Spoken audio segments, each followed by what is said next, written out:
All right, everybody, welcome to the ColorByFeliks podcast. We have another amazing artist today, which I'm excited to get to know her and talk to her. Her name is Noor Adwan. Did I pronounce that right? Yeah. Okay, good. Thank you for being with us today. Yeah, of course. Thank you so much for having me. And you may know her as at Artsy Peach on social media, right? Yeah. Awesome. So I found your work a while ago, and I saw it through art featuring pages, and it's pretty cool because you similar in a similar way. I love that you're experimenting always on surface, like painting on different surfaces. You do mirrors, you do vinyl, you do broken glass, and just a bunch of you're constantly trying to paint on like random stuff, which is pretty cool, and I see that as a creative thing that you're doing, and very colorful as well. So before we get started, I just want to remind listeners that we are a new podcast that we're just kind of like just going with the flow. We just want to interview artists that are all over the world, anyone that is doing this. So if you guys, this will very much help us if you will share this, or like it, and kind of leave a review for us so that we can continue supporting one another as artists and creatives here. And be sure to go follow Noor. Yes, and it's Artsy Peach, right? Yeah, that's right. Artsy Peach. And are you anywhere else on YouTube or anywhere? I've experimented with other platforms in the past, but I think Instagram is my main one. Okay. Awesome.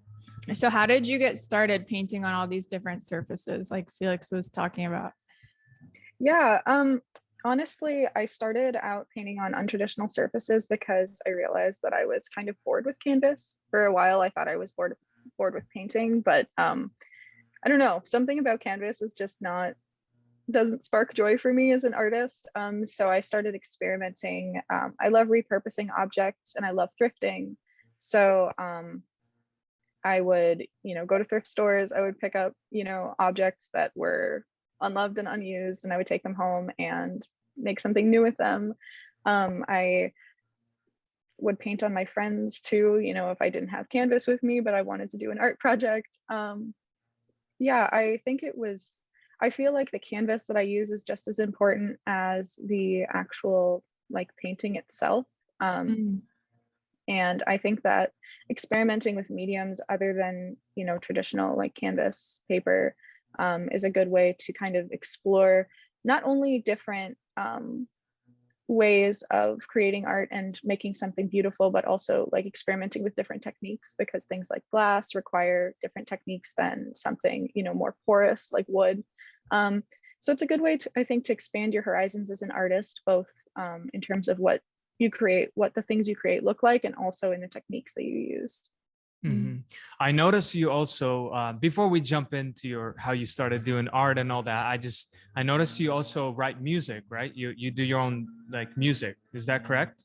Yeah, music is kind of more of a passion project for me. I'm not particularly good at it or anything. I just kind of enjoy messing around, I guess. It's not like my main method of creating art, but it's something that I like to dabble in my free time. Yeah. Yeah, so I've heard that art is like a thing that kind of transcends mediums, and then it's like paint's just kind of found you first. Yeah, I would say so for sure, because I don't think that my drive is necessarily to paint. It's just to create in general. So really whatever way that kind of expresses itself is what I end up doing. Usually it's painting. I also design tattoos. I also, make music sometimes. So. Oh, nice. So that's an interesting way of answering. I would say the same thing, because I love music as well. And I thought I was going to be doing music growing up, because I had this passion more into music than even creating art, but anything to do to create, right? But so let's go back a little bit. Let's see. I want to know your story, how you started with your art journey and how you got into it, and how that like transitioned to your art, and how, I don't know if you're doing this full time or not, if you could share your like history on that. Yeah, I actually don't do art full time. I'm a journalism student, and I, am pursuing avenues in that kind of career path.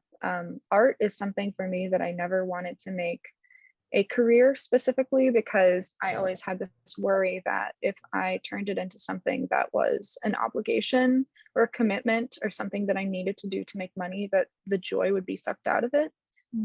So I, have this other career path that I'm pursuing in my, in my time, but then I use art kind of as a hobby or an outlet, as opposed to, a moneymaker or a career, if that makes sense. And so you started seeing some traction. Is it through Facebook or Instagram, right? And when did you start? How did you start sharing that? Like, how did you were just kind of sharing it for fun and it exploded, or what happened there? It's actually interesting. I've always done art, but I think what I started doing was mixing paint to do art, obviously. But what I posted the most was probably just the little paint mixing videos. And this was back, I think I was 12 years old, which is like a crazy age to start doing stuff on the internet. But I think that I was 12 years old when I started in 2014. Yeah. So I started off by mixing paint, and I had this like crazy period where I was gaining like 10,000 followers a day, and I got to like 100,000 followers, and I was like really freaked out because like I was 12. But I decided that I should probably do something more interesting than just posting the actual paint mixing videos. So I started posting my art instead. And it was actually really, I mean, you could talk all day about the harms of being on the internet at a young age, but I think it was really helpful for me because it gave me a reason to create art like every day, sometimes multiple times a day. And I feel like I improved really rapidly because like it wasn't just me holding myself accountable, it was, my audience. I was posting things for an audience. And I feel like you could have a lot of arguments about whether or not that's beneficial as a young artist, but for me, I think it was, overwhelmingly positive because it gave me motivation to create more than I maybe would have normally. Yeah, that's an interesting take. I always say that people should put some stakes on the line. Like, even with my music and stuff, I was for years waited to share because I thought it wasn't ready and stuff. And then I finally got to this point where I read a book and it like motivated me to just put out my kind of draft like songs. And then you realize people like them. And it's like, you're never going to get that feedback, positive or negative, if you keep it to yourself. And like you said, you just grow so much faster. It's like, I mean, I would definitely say the internet can be a fraught place for such a young person, but it's like, it sounds like you managed it. And yeah, that's really cool. Yeah, I also think it's cool that you started at such a young age. Like, there's a lot of negatives about social media, but I agree with you actually. I think because someone was asking actually Felix the other day, like, oh, my kid wants to be an artist. Like, how can I like encourage them, and I think they were around 12 or 13, something like that. And I was even saying like, man, imagine like if your parents started you like worked with you to create a social media page, like at that young age, like I feel like you could be like a prodigy by the time. Well, I'm sure there's plenty of parents in Los Angeles right now, like farming their 6-year-olds for social media. But no, I think like, what people don't realize, you don't have to show your face on social media. Like you can let the work speak for itself, and you can, because I get that that's a lot of pressure to be like, oh man, I've got strangers judging me and stuff. But like you could just put your work out there and let that speak for itself. Yeah, I definitely didn't put my face on social media much when I was younger, just because because of those pressures, and also the fact that I was so young, and I was obviously like, I don't think that there is a such thing as a secure confident 12-year-old. So I did end up showing my face after a while, but I think that it was good for me to focus more on art than like putting myself out there for no reason. Well, and I want to touch on something that it sounds like both you and Felix, like the reason that both of you were able to have that kind of early Instagram success, because I feel like you mentioned showing your color mixing, and Felix did a similar thing with his time lapses. Like, I feel like at the time there were probably a lot of artists just sharing their final work, And then people like you guys were able to stand out by doing that. So do you think that that was a big part of your success? I think part of it was even regardless of the content itself, just a focus on video, because I think from the beginning, even though Instagram was intended to be a photo sharing app, the push has always been for more video content, I think, from Instagram, like from an administrative perspective, because more videos means more time spent on the app generally. Right. And I feel like there's just, I mean, in the past, it felt like there was this algorithmic push for video content. And right now, there definitely is. I mean, they changed all of their videos to reels, and there's this huge push for vertical video. So I think a strong focus on video content in the beginning was definitely what helped, because like my photos, got traction too, but I think what was actually the attention grabber was the video. Do you mind if I just grab water for a second? No, Would go that for it. interfere with your ahead. video? Okay, perfect. I'll be right back. Yeah. Let me ask Felix a question right now while you do that so that we can just keep rolling. So Felix, but that was kind of how you got started, right? It was like the fact that you were doing the time lapses. I mean, that's video as well. So you think that's a big part of why you were able to stand out in those early days? I've 100%. I would say 100%, because I was trying to do like photos of progress and like maybe finished paintings, and I thought I thought in the beginning that I had to do a really good job on the painting if I make this painting detailed and very good, then people are no doubt they're gonna like it. They're gonna see the skill or whatever, if I put more work to it. So I put a lot of energy, and I felt a little drained, because like you put so much energy and then you just post this one photo, piece of content. and you can't really reshare it and stuff like that and show the people it's almost like, I just realized over time that people like a story, if you share little bits of video, they'll appreciate the artwork in the end a lot more. Yeah. And like, as an artist, it's like, you almost don't want to hear that at first, but then once you accept it as the truth, that people care more about like you and your personality and stuff, like than they do about the finer details of the art. Like it's kind of a relief, because you're like, oh, I don't have to pour 3 weeks into a single piece of work that's going to give me 2 posts. It's like, I can just play the game a little bit and make my life a little bit easier. Well, you can still add those details if you want, but you just record little parts of the section, so you won't be overwhelmed to try to get something done quickly. Exactly. Something else that I noticed that both of you guys have said is like about how posting on social media has dramatically like helped you improve your art like at a faster rate. And I think I even have noticed, like, at least with Felix, like I've noticed that for him, because it's like you have this obligation now, like people are expecting something from you, a lot of people, I think, especially artists, are afraid of that. But I think also it helps you grow a lot faster in your art journey. Yeah, I think it's a double-edged sword though, for sure, because there have also been less frequently, but there have also been moments in my life where I've been generally overwhelmed, and then Instagram is just another thing to keep up with, especially over COVID. I know COVID gave some people a lot of time to really explore their hobbies, but for me, it was I was kind of drained all the time, and I kind of let Instagram go for several months, and it just became this source of immense stress for me. And I feel like there's ups and downs, and I don't think anyone's relationship with social media is perfect, but yeah, I think while it's been mostly positive, there have also been times where I feel as if I didn't, I wish that I didn't have this obligation, I guess, to Instagram, but I think the pros outweigh the cons. Yeah, that's sure. So you were going to say, Sebastian, go ahead. Oh, no, I was just going to say that, yeah, I think that's an important thing to note, is that like you said, it's a double-edged sword that like it can do a lot for you in your life and stuff. But at the same time, you have to remember you're like a human being, and that like these people that you see creating are human beings, and it's like, yeah, man, I don't know. I've had the same thing where it's like, your relationship with the thing changes over time. And it's like, some days you're just like, really, do I have to do this? Do I want to deal with, strangers on the internet liking my stuff or not liking my stuff? It's just like, I just want to have a day for me, I don't want to be a quasi public figure. I didn't sign up for this, but it's like, Yeah. I guess I think it's just important to listen to yourself. Sorry, Felix, go ahead. You had something.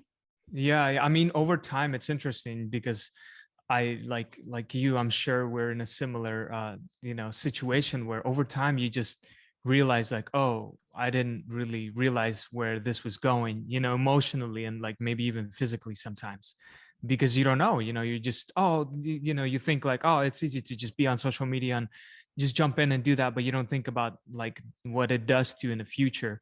But I think like kind of, like having like community, like having friends, like having this same kind of connection and build and able to find that, it's almost like you have to find that balance and learn how to work with, like spending time with your family, taking a break, and it's like constantly changing all the time, and you have to be open with, because sometimes I remember there was moments where I thought I needed a structure and I needed to stick to the structure, and it's not going to change, in a way, but it always changes, right? Do you feel the same, or how do you?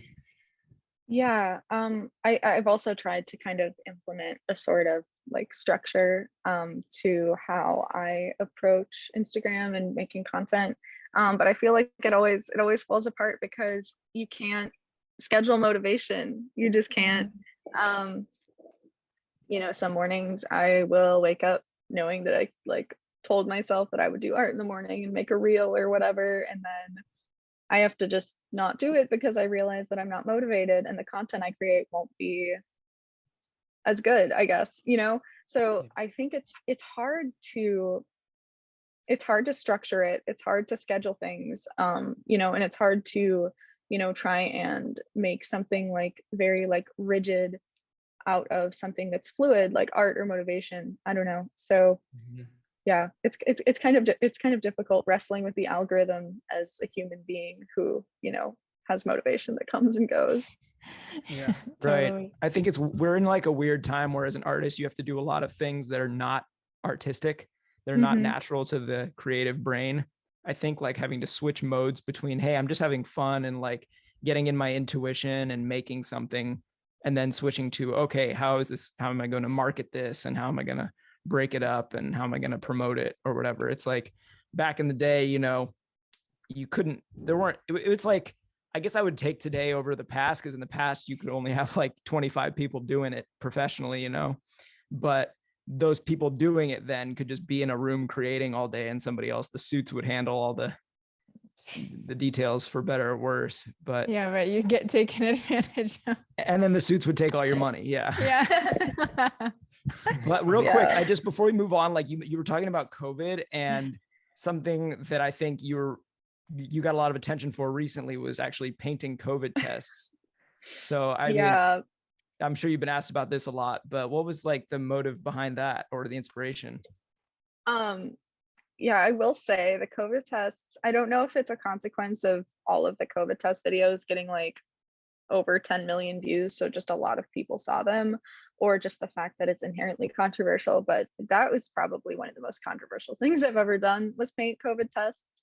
And it's interesting because it didn't really occur to me that it would be something controversial. What do people say? That I'm, like making light of COVID, or making fun of people who have died from COVID, or, but I feel like the reality of the situation is that COVID, COVID, I mean, was just like, it's just a shitty thing. Sorry, can I swear? I don't think I can swear. Okay. We'll bleep you out. No, you can swear on a PG-13 level, not R. Okay. So like, I'll time you. You get one every 5 minutes. Okay. All right. It was just a bad time for everyone, and I feel like everyone was looking for their own coping mechanisms during that time. I mean, it's ongoing, but and for me and a lot of people, that was like art, and finding a creative outlet. But other than that, I mean, my whole thing for the past few years has been taking, waste or unloved objects or unused objects, clothes I don't wear, stuff from the thrift store, even like just straight up garbage sometimes. Like I broke a candle once and I painted the bits of the candle. I broke a glass. It was my favorite glass and I painted that. So I've just, I've been taking things that are otherwise going to go in the trash, and making art out of them. And this was just another instance of that. And people are like, oh, it's unhygienic, whatever. But I mean, it's like my, germs, so I don't really care. And I'm not selling them. Some people were asking me to sell them. Someone actually made a fake Depop listing of them, but I'm not selling them. That's gross. Yeah, no, it was horrible. I was so confused to see it, and someone posted it on like a Depop drama page, and everyone was mad at me, and I was like, guys, like, that's not me. Yeah, no, I mean, I feel like the COVID tests, while they were really controversial, it was just another instance of me taking trash and turning it into art. Like that, there's nothing deeper than that. Yeah, I really want to hear more about that. Sorry, guys. I know I just like that's really interesting to me, is that like, do you view your art overall as like a larger commentary on our relationship to like waste or the environment or anything like that? I feel like it would be nice and convenient for me to say that it is, but and while that is a part of it, I think that it's just a greater, like, I think if I were to assign a greater meaning to it, it would just be that art is not what it has always traditionally been construed to be. Art isn't sitting down with a canvas and oil paints all the time. It can be, but it's not always. And I feel like expanding the definition of what constitutes art is incredibly important, because art is important for everyone. You don't need to gatekeep it. You don't need to go to school for art. I never went to school for art. I learned everything myself. So I think I'm just doing my part in contributing to expanding the definition of art, because I feel like that's really important. Because a lot of people, I feel like most people say things like, oh, I can't do art because I'm not an artist. But you don't need to be an artist to do art. Doing art makes you an artist, So I think just on the whole, making it more accessible and expanding what art means is really important. Yeah, that's really cool. I feel like that's a big thing for you, Felix, too, is like, I look at your comments a lot and I see like so much of that kind of insecurity or self-doubt going on with people, like, oh, like saying, oh man, I wish I could paint like Felix, blah, blah, blah. And to me, that's kind of like, I don't know, how does that make you feel? It kind of bums me out, because like these people don't even realize how much power they have. Yeah, all the time. It's sad, because I used to think like that too. And I'm glad you have the same message, because I'm so, I'm so for that. I think it should be freedom. The more free, the more less like stuff you limit yourself, your brain, like if you can just limit it, just let it go, just play with it like a child, and just have fun with it. There's no, like, you don't need to, I always thought I need to find a certain style, but I think like letting go of that gives you so much more joy and freedom and just having fun. There shouldn't be a competition, right? It should be just art is just, every time when I was growing up as a kid, going to art classes was just fun. There was no competition in it. It was just fun, and I think that's the way it should be always, So, and I see that that's the way you see it. So like, you were going back a little bit, you mentioned that you didn't want to make this a job or a full-time thing. How did you handle that when your page started exploding? And did you see people asking for commissions? And what did you think? Did you have that thought, maybe I should make this a full-time thing? And how do you think about it right now in the position you're in? Yeah, I mean, I'm not opposed to selling art. I'm not opposed to making money off of art. It's something that I've done and am currently doing. I design tattoos for people. I went through a phase where people sent me their instruments and I painted them. I've done various things to make money off of art, but I think my big hang up is not like actually making money off of it, but just making it an obligation. I don't want it to be the only thing that I rely on to make a living, because I don't want to grow to hate it. If that makes sense. And I'm not even sure that would be the case. I just don't want to risk that, because art is a source of joy for me, and I don't want to make it into something that I feel that I have to do that's a chore. So yeah, I don't mind making money off of art. I just don't want it to be my primary thing. Yeah, and I think that's great for those listening. It's like you've heard both sides on this podcast. You know, I think there's great arguments for both, and you just have to look inside yourself as a person and decide, you know, what matters to you. It's like I kind of actually tend toward Noor's view of things too, where it's just like I really, really don't like being told what to do. And so for me, it's like just to keep that purity, I'll work a little bit harder, you know, and do 2 jobs or whatever, just to have that like freedom. But then it's like the other side of it too is like, hey, maybe you are so good at separating your commission type work from your real work, or maybe your profile, maybe you've grown yourself to such an extent that you are the kind of artist who can just make whatever they want and people will buy it, you know, and then, but even then there's a little bit of pressure you have to keep creating, you know, unless you're selling for like millions of dollars or whatever. Right. But so like right now, like you are in this state where you're like, I'm just still creating like I did when I started my Instagram page, and whenever I'm inspired to do a commission, if it aligns, then I'll do it. It's great. So you're taking right now your you know page and your art journey that way, right? Yeah, I actually haven't done painting commissions for a while, because with painting, it really is something where it's like, I will only paint it if it sparks joy. I just don't like, you know, having guidelines, I guess. I rarely even look at reference images. I just kind of like go with it. Not that there's anything wrong with using reference images. I do use them sometimes, just sometimes I don't. But yeah, with commissions, they're actually not even open right now. Really, the only commissions I do these days are for tattoo designs.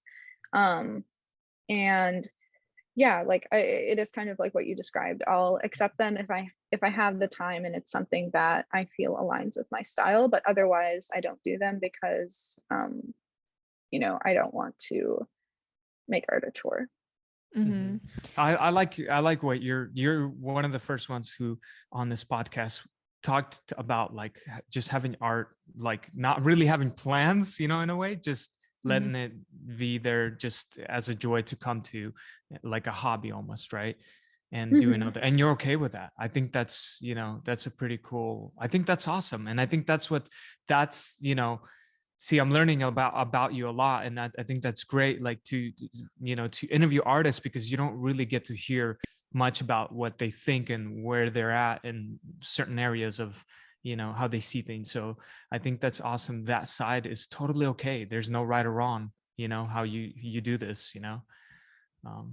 I'm curious. Yeah, I'm curious about like as time has gone on. So you started at 12, which is pretty crazy. But since then, like how has your style evolved or changed as you've been on Instagram and like been doing this? Yeah, definitely. I think that it's funny because I feel like from the beginning, I've always had like 8 or 9 art styles at a time. It's not really something that's super consistent. And I feel like as the years go on, those styles evolve. You know, I feel like I've definitely painted things and can set them side by side and say, oh yeah, these are artsy peach paintings. But I've also painted other things where if you set them side by side, like they look like 2 completely different people painted them. So there's been evolution in that regard. But also I feel like I'm still not a very methodical painter. I never was one, but I've grown to appreciate the process a little bit more. When I was younger, I was more impatient. I wouldn't want to wait for layers to dry. I didn't want to spend hours and hours on a piece. I wanted to just like pull the vision from my head and put it on paper right away. But I don't know, as time has gone on, I've become more appreciative of the process. And I feel like that's kind of exemplified by how nowadays I sometimes paint on things that go away after a while. I'll paint on my friend's back and then they take a shower like right after and it's all gone.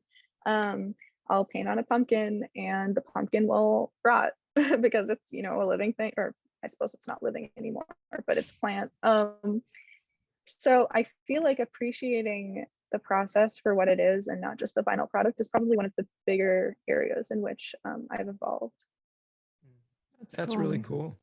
Well, I mean, I didn't go too far back on your feed, but like what I have seen of your work, it seems like there's almost, tell me if I'm wrong here, there's this kind of like maybe Baroque, maybe woodland, maybe like storybook kind of influence. Am I onto something there? Does that Yeah, come from I mean, somewhere? it's hard to say. I get people asking me what my style is all the time, and I'm like, honestly, I couldn't tell you. All I know is that I'm really influenced by the natural world. I love plants. I love wildlife. You know, I'll crack out an occasional landscape, especially if it's sky themed. You know, so I feel like I'm just kind of drawing from, you know, this impressionistic like value where you Mhm. look at the everyday natural world and just appreciate it for what it is instead of painting, you know, grand religious scenes or, you know, something, you know, you just paint the everyday. Mm. And I don't know, that's kind of where I get it. I don't really have a concrete answer for what my style is because it's just kind of whatever. But Yeah, for Yeah, sure. I definitely wasn't trying to pin you in. I just wanted to know, like, mhm, cause yeah, I just saw like a little bit of some of that influence in there. So I just wanted to see where that little like yeah. corner of your style might have come from. But Mhm. yeah, that's a cool philosophy to just paint the everyday. hmm Yeah, I definitely see that when I look at your art too. It's like, I think I would describe it as like simple beauty or something like that. Yeah. Definitely like impressionistic, like you said, but nothing like super crazy and like complicated. Like that's why when I see your work, it's like simple, but like in a beautiful way. Yeah. Also, Thank like you. your your creative, you know, you're very creative with how you present it too. Like it's fun, Mhm. it's kind of playful, it's easy to watch. It's kind of like you're changing videos every like the way you record it is it's catchy too. It's not just Mhm. about the paint and the details or whatever. It's more about the whole thing, the whole picture, the whole process. Not just, you make it interesting because it's the video editing, the a little bit of colorful painting, and then also the object you paint on. So all those things make the video catchy to watch, you know. And do you ever, what is it called, do people ever tell you that your videos are what is it, the Satisfying. SMR or whatever, ASMR. ASMR ASMR. type? Yes. ASMR. Um, I don't know how to. I actually learned what ASMR was from a comment on one of my videos back in like 2014, and it was probably in the weirdest way possible because I don't like experience like the physical, you know, part of ASMR. Like I've seen the videos, but like I know that it's some, you know, like you see something nice and satisfying and it like brings about this like physical sensation in your body. Anyway, I didn't know that. And someone commented on one of my painting videos and said like, this gave me tingles or something like that. And I was like, what? Like what does that mean? But yeah, no, I have heard that before. It's interesting because I don't really focus on the audio part of my videos anymore, because like oftentimes when I'm recording, like there are other people in the room, I'm by a window, there's construction outside, you know, anything like that. So I usually mute it and put you know, music over it. But yeah, I have heard that in the past when I focus more on like the auditory side of it, like, you know, the palette knife scraping the palette or the paintbrush like brushing against the canvas. Yeah. Yeah, but even the way you add music, even now, like it goes by the beat of Mhm. the whole, you know, it kind of comes together. And I Yeah. noticed that as a creative person, I see that you're pretty good at that, putting it together, you know. Yeah, I like to make my videos something that you feel like you could watch over and over again, which is why I try to sync the music sometimes, or I use really, really short video clips just so it's like, I don't Mhm. know, it's just like kind of addictive almost to watch. But Right. Yeah. Well, I just had a quick question about since because I feel like this would be really useful to the audience since you are somebody who's successful on social media and a student. Like, how do you mhm. actually go about balancing those two things? Like, does your social life take a hit at all, or is it where do you find the time? Yeah, I kind of have this philosophy that I've had for a while where you know, everyone gets a set amount of burners, right? Like burners on the stove. And you can't have all of them running at full heat all the time because then you'll just burn out, you know, you'll run out of gas. But you know, you can have all of them running on low, or you can have a couple running on high, or maybe you can have 3 running on medium for a short amount of time. But at the end of the day, it's about prioritizing. You know, maybe 1 week or 1 month, you kind of become a recluse and just focus on academics and art. You know, maybe 1 month you forget about Instagram and you know, go out on vacation. Maybe 1 month you know, if finals are coming up and you're freaking out, so you know, forget about everything else and you just do schoolwork. So I feel like, you know, it's about knowing that you can't do it all at once and working with that to structure your time in the most efficient way possible. You know, and I've definitely done all of those things before. I've definitely left Instagram untouched for months and, you know, spent time with my friends and family, or, you know, focused just on school, or I have, you know, maybe neglected other things and just worked on art. So yeah, you have to know that you can't do it all, but at the same time, work with that to structure your time wisely. That's really cool. amazing. Great analogy. Yeah. And also, I wanted to ask you, so I know you mentioned there's positives and negatives to the having the social media, and the years go by and you experience all those things. What would you say for you is like the one of the hard, like tough things to deal with having the platforms that you have? You know, what would you say that for you, and how did you handle it? Like the toughest specific moment, would you like, yeah, like what is it? Is for? it video editing? Is it just managing comments, you know, like responding, or is it like what is having that like online presence and that you know, with art? What would you say for you is like one of the toughest things that you've dealt with or dealing with, you know? I feel like that's definitely changed over time. When I first started out, it was probably dealing with just being out there and the comments that people would leave or the messages that I would get. I would receive really hateful comments, like beyond just like normal art criticism, like just, you know, things that were intended to be just hurtful or vitriolic. And when I did post like photos of myself, like sometimes I would get like really like hateful comments about my body or my appearance, which is like strange when you're like 12 or 13, you know, barely a teenager. But after a while, I just, oh, and that's not even mentioning like creepy direct messages. Like, don't even get me started on that. I could talk a whole segment about those.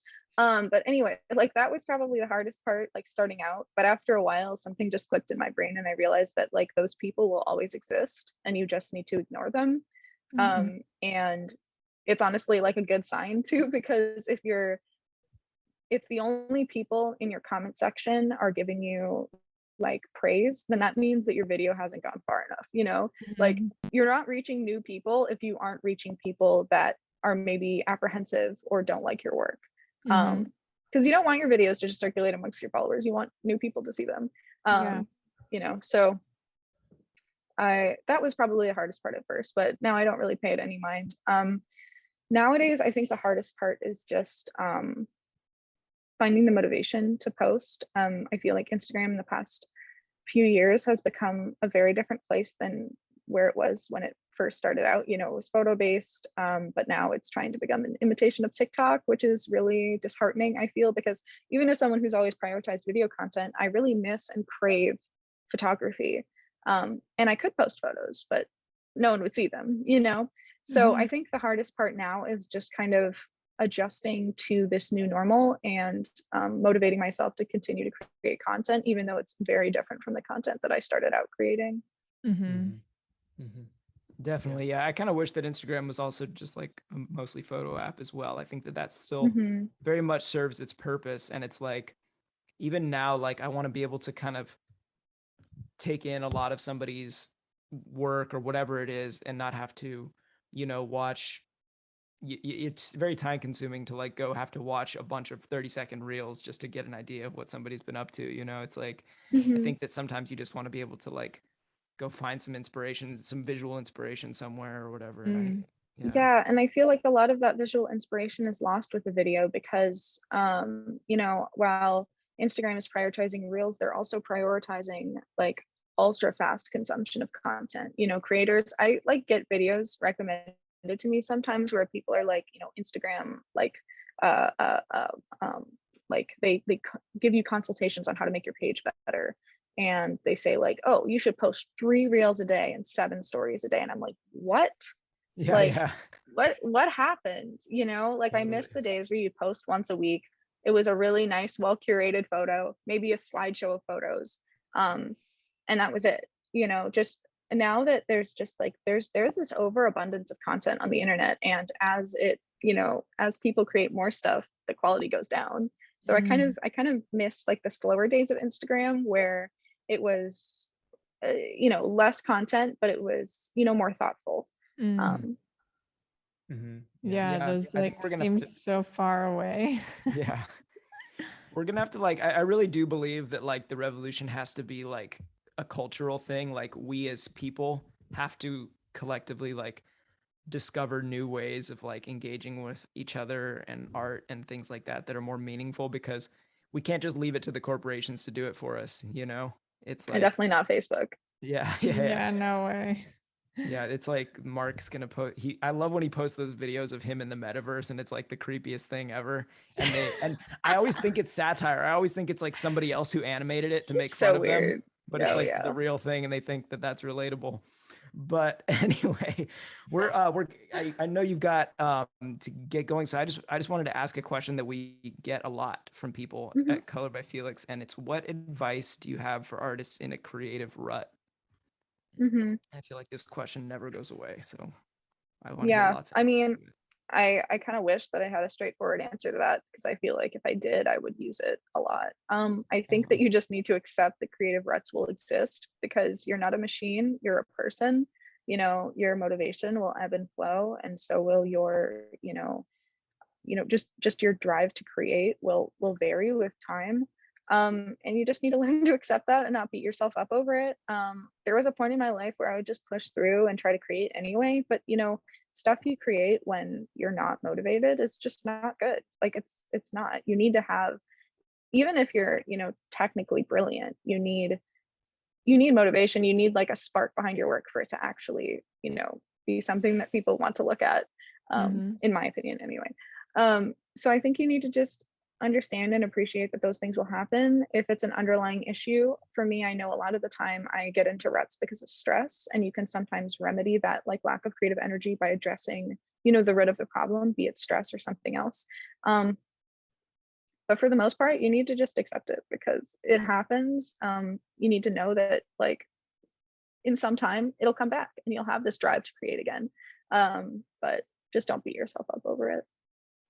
Yeah, I love how you said that. That's beautifully put, and I 100% agree with you on that, because I think we beat ourselves up so hard, all of us, you know, even to this day. I'm still thinking like I could do better or whatever, but it, like you said, we're not a machine, and it's okay. It's okay. It's not every human being is the same in that way. We need to go to bed at night, you know, and rest our bodies. You know, we can't stay up 24/7. But like, you know, and that should bring peace in a way, and kind of like when you get that rest, you sometimes when you allow your body to rest and give that break, you're able to actually get that inspiration. You're like, and it comes twice as stronger than if you were to force it, you know, in a way. Yeah, So that's a great point. yeah, and I think that we don't give ourselves that break often, you know, in a way, especially now with everything's just faster paced, you know, you have to work, but learning, like we talked earlier about having that kind of balance of managing everything, your life, business, work, whatever it is. And I would say like also, man, it just flew out of my head like a little bird. I just saw your face and I was like, oh, yep, I lost it. That happens to me a lot. So anyway. Well, I think that's a great way to end. It's like balance, being kind to yourself, not judging yourself so hard, realizing that you're a creator and a person, not a factory. Yeah.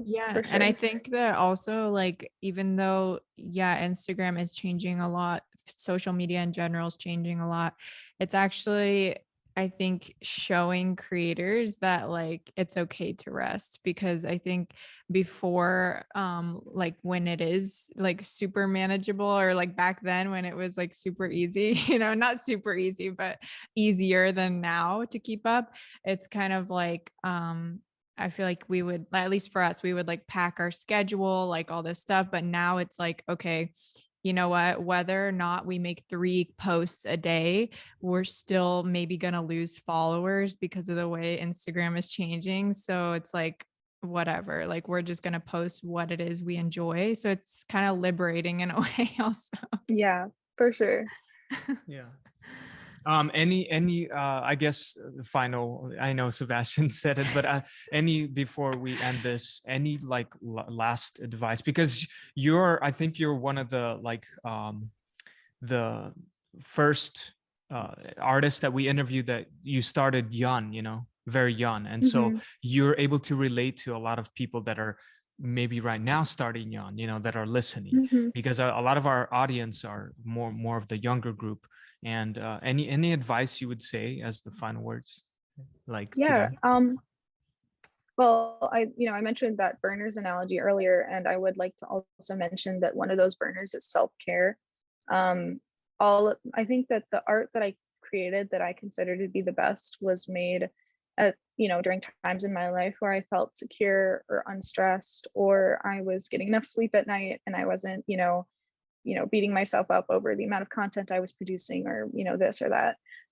So I guess just know that, like, you're the artist. Everything comes from you. So you need to take care of that vessel. You need to get enough sleep at night. You need to, like, go outside. You need to eat well. You need to make sure that you're socializing with people enough. You need to make sure that, like, you're taken care of, because then you're going to create the best art that you can. You're not going to get anywhere by, like, obsessing over YouTube tutorials or freaking out over, how everyone else is a better artist than you. You just need to relax and take care of yourself, and things will come from there. Beautiful. Well, thank you so much for joining us, Noor. It was so great to meet you, and you gave us so much wisdom for your age. We appreciate you, and we appreciate everything that you taught our audience this week. If you guys learned something from this, be sure to share it, and also be sure to give Noor a follow at Artsy Peach. And thank you guys for watching. Hope this could help. Yes, thank you, Noor, so much. It was a pleasure. Thank you. Thank you. Thanks. Take care and have a great day. Bye.